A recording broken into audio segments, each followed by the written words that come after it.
Welcome back to another video. In this week's video, I'm going to be doing a room tour. I'm going to be showing you my room. Now, I'm also going to be talking about some of my plans for my room as I show you guys my room. Bear with me, my room is a little bit messy. It's currently summertime. Usually around summertime I clean it. The last couple of summers I've been cleaning it. So I am going to eventually clean it, probably after I finish, clean up a little bit after I finish recording these videos and getting them out there on the internet. So this is my room. So as you can see, I have a very big DVD collection, which I've done a video on the channel showing you my DVD collection, so if you want to look, try to find that video on my channel, it's on there. Yeah. So, pretty much I started this DVD collection, maybe around the year 2005. I used to have a big collection of VHS tapes, but then I got rid of them. And that's when I got a DVD player, around 2005. I don't think I started actively collecting DVDs until I became a WWE fan. And then I started collecting a whole bunch of WWE DVDs. And then eventually I kind of branched over and started collecting movies and stuff of that nature. I will admit that there are a few DVDs in my collection that I kind of wish I didn't buy, because some of the DVDs that are in my room, I haven't watched all the DVDs in here. Some of the TV shows I haven't quite watched yet, just haven't really had the time. I have things in my collection that I haven't really just watched yet, because I just haven't had time to. Life can get busy, and sometimes when you get older, you have to be more selective of how you spend your time. Especially when it comes to your entertainment, I guess. I don't know. Now, I've thought about selling my DVDs. I came very close to selling all my DVDs, completely switching over to digital. I'm glad I didn't do that, though, because now I do have some DVDs in my collection that I think would be pretty hard to find. They're not available digitally, so I haven't really done that. I'm open to putting it maybe in a storage space. Some of my DVDs in a storage space. Just declutter it. Maybe one of these days. I don't think I'm going to be living at this room for the rest of my life, so there's that. As you can see, I have a lot of NASCAR stuff on the walls.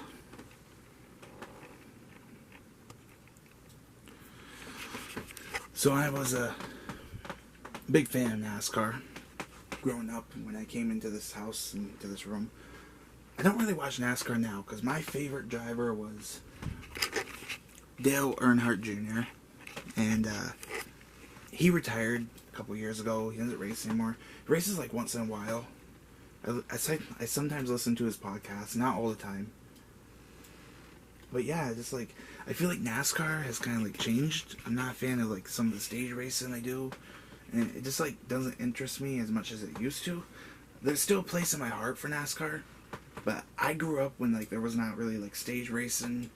In the 2000s, NASCAR was very popular, and I want to see NASCAR kind of go back to being that popular again someday. But I don't think I don't know. It's going to take a lot of work. I think they got to change some of their rules systems a little bit. It's kind of hard to connect with some of the newer drivers anyway. Back then there was documentaries. It was they had a whole speed channel dedicated to NASCAR. And today they don't really have that. They don't have a lot of documentaries about the sport. They don't have ways for new fans to get into the sport and learn about NASCAR. I guess. I don't know. And then eventually I did become a wrestling fan. Wrestling kind of replaced my love for NASCAR a little bit. Yeah. So I've thought about taking down some of the NASCAR stuff.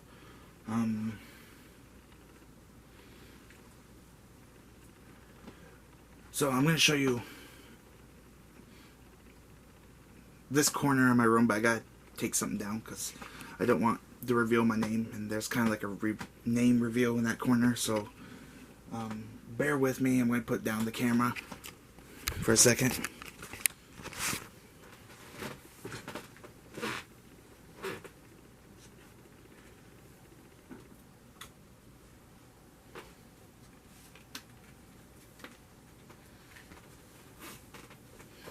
Okay, let's see if I can do this without... Okay, so over here, I have some autographs. That's Mick Foley's autograph. It's hard to see on camera.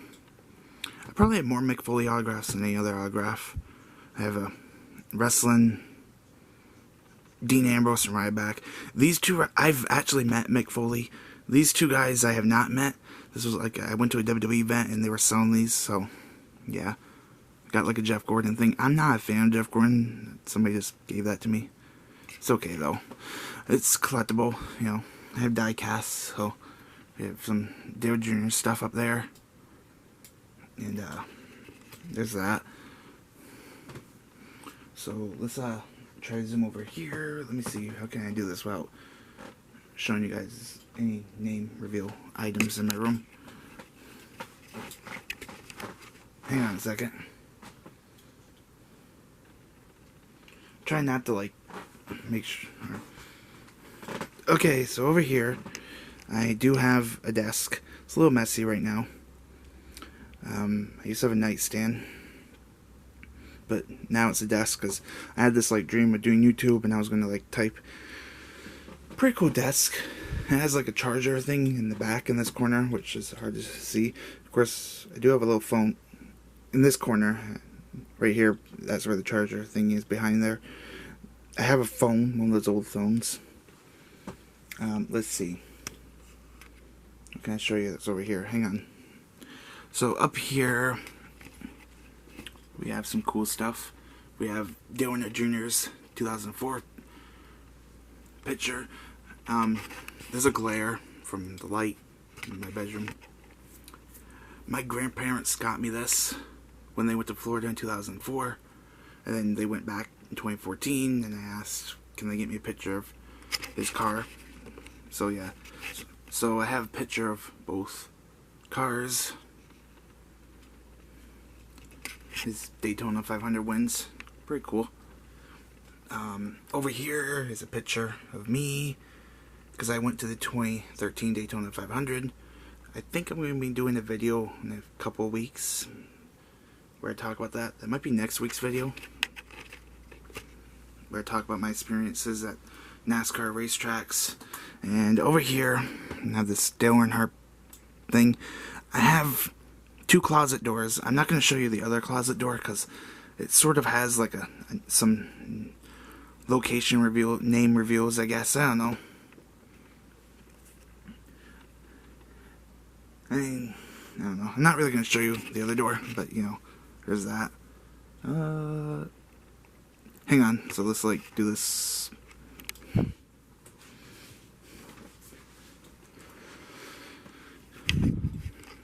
So over here we have like a Star Wars calendar. I used to get WWE, but I've been switching it up the last couple of years. I have a whole bunch of like cords over here, which I gotta sort through one of these days. In my closet are like action figures, and up here, because I took the track tour, and yeah, that's pretty much my room. Now, like I said, I thought about taking down the NASCAR stuff in my room because I don't really watch it as much anymore.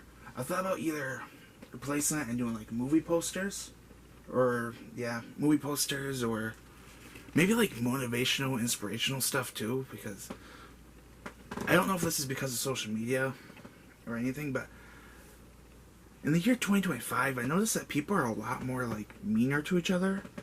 I can't really remember. People are like getting like, I feel like people have been getting like meaner and angrier to each other. People are like, I don't know, I feel like kindness is kind of like something that like people are starting to forget about. But I do hope that like in time it kind of like fixes itself, and maybe like people will become more aware of like the dangers of social media. I feel like it was kind of like important. I feel like something about the old days before social media is that people used to talk to each other in person. People used to like actually communicate with each other in person, and they've like done studies on this where like social interaction is actually good for your brain. So I feel like all this like digital stuff kind of like kills the vibe. I don't know, not really kills the vibe. What's the word I'm looking for? I don't know. I just think that like having real life social interaction is like very important. That's something that I think a lot of people have forgotten about, and some people have like, I think people have more social anxiety now than they do back then. And I definitely have social anxiety. But I think like I've been trying to like push myself to talk to people more in person than electronically the last couple of years, because I feel like it's easier to talk to people when you're like behind a screen, but the ability to actually talk to somebody like in person, that's a skill that I feel like people are like losing, not really like knowing how to do anymore. And I kind of hope that maybe the world could go back to like, maybe like in time as more people talk about it. I feel like the old ways of doing things is like kind of the best way. I think we rely so much on like internet and technology that like if something ever like happened to like my electronic devices, like if something ever happened to like my phone or like any of that, like I would probably lose contact with like most of my people. I don't really have the numbers written down. I don't really have like, I don't really do all that like old stuff, and I realize that like if something ever happened to my device, I would be pretty much not really sure what I would be able to do. And that's, I think we rely too much on like technology in the year 2025. You know, I think technology is cool, the things that you can do with it, but I think people need to like start connecting again, if that makes sense. But yeah. So as I was saying, thinking about taking down the NASCAR stuff, and I thought about putting up maybe like movie posters or more motivational stuff too. Like I like seeing like having more positive stuff, maybe like putting up some of the inspirational quotes or something, because seeing that stuff really has like helped me. I do have a journal. I've learned the importance of journaling. Journaling has helped me a lot. I love journaling. It's something that I just like started, and it really has helped me overcome a lot of like my struggles in my life. So something that I wish I would have done like sooner, kinda. There's a lot of things that I reflect on and wish I'd known like when I was younger. If I could go back in time, there's a lot of things I would do like differently. So as I approach my 30s, I'm trying to like be better at communicating to people. I've always had this problem where like I wait last minute to tell somebody how I feel about something, and then it usually blows up, or I never get the chance to, and then I have like regret later on. So I'm trying to live my 30s as authentically as I can. And yeah. I don't know, this was kind of like a weird room tour. Anywho, yeah, but this is my room. So leave a like, comment, and subscribe for more videos, which I'm definitely going to be posting a lot. As you can see, I'm still wearing the same shirt from last week. That's because last week's video and today's video were filmed on the same day, which that might happen from time to time. If you ever notice me like wearing the same shirt in similar videos, sometimes it's because they were like filmed on the same day, and sometimes it's also because I like the shirt too. Because like I got shirts in my closet that sometimes I wear like over and over again. They do get washed. It's just I like them. I don't know. So there's that. So this is my room. Subscribe for more videos. And as for the thumbnail photo, I did take a thumbnail photo. I didn't really like the thumbnail photo that I took, but I'm just sticking with it because I just don't really want to like. I don't really have a lot of time to like fix it, so I didn't like last week's thumbnail photo either, so I'm a little bit subconscious of that. I just like shaved not too long ago, so I have a little bit of like a razor bump right there. I'm like, I get subconscious of sometimes of like things in my face, and I just want to like try to make myself look presentable a little bit on video. So yeah, but there's that. So leave a like, comment, and subscribe for more videos.